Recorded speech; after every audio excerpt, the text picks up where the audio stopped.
Hi everyone. I'm doing part two again of how autism makes me feel, because I shouldn't do it in my dressing gown. So here it goes. Uh, Another way of how autism makes me feel when I interrupt others, um, is that I do get frustrated myself when I interrupt others, because I know I shouldn't really do it, but the reason why I interrupt others is because I get scared that I'm going to forget what I'm going to say. So, yeah, that's the only reason I interrupt others, because I get scared that I'm going to forget what I'm going to say, and that has happened before. And then that's the reason why I interrupt others.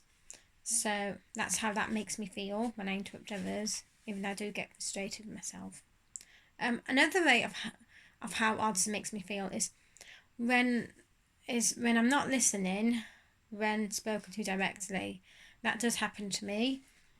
I find it hard to concentrate sometimes when someone's speaking directly to me because I daydream. So, yeah, and I get a bit frustrated myself again as well when that happens.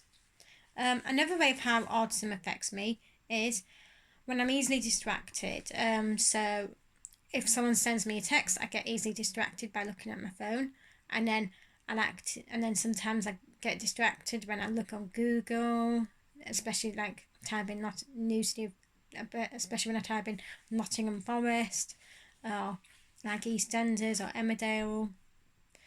Another way of how I will get distracted is when if a baby cries or a toddler is crying, having a tantrum, or two adults are talking behind at the very behind me, or if someone's mobile phone goes off. So, and I do get frustrated when I get distracted really easily. So, because I know I need to not be distracted.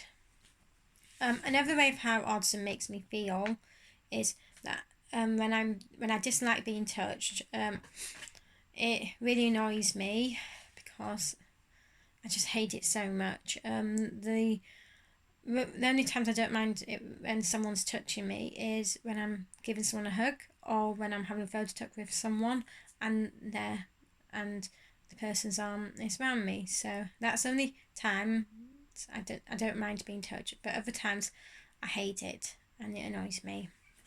Another way of how autism makes me feel is when someone is being sarcastic. Um, I I don't understand when someone is always being sarcastic. I don't. If someone doesn't tell me that they're being sarcastic, I think they're being serious. So then it upsets me, and I get frustrated because I think that they're being serious. So yeah, that's how that. Yeah, that's how I feel when someone's being sarcastic.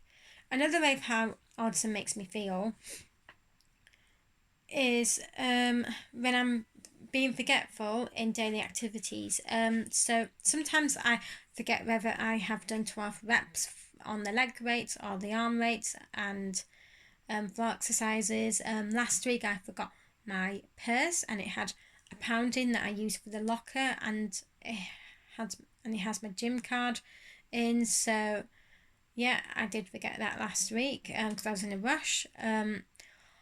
Also, another, and also, sometimes I've forgotten my headphones in the past. So yeah, I can be quite forgetful, and I say sometimes that if my head wasn't screwed on, I would forget my head. So I was lucky that my head is screwed on. Um, Another way of how autism makes me feel is when I lose things. Um, I I get frustrated when I lose things. Um, and yeah, I have a massive breakdown. I get angry with myself. I get upset with myself. I get stressed out with myself at myself because I know it's my fault. I have lost some things. So yeah, that's another way of how autism makes me feel.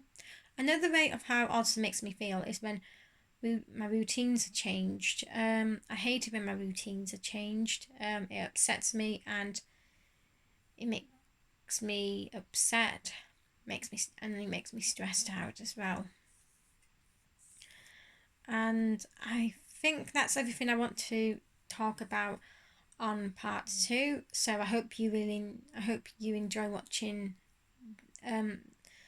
this, and I'm going to do part 3 again as well, since I was in my dressing gown last time. So yep, so enjoy watching part 2, and I'll see you all again shortly for part 3. Bye.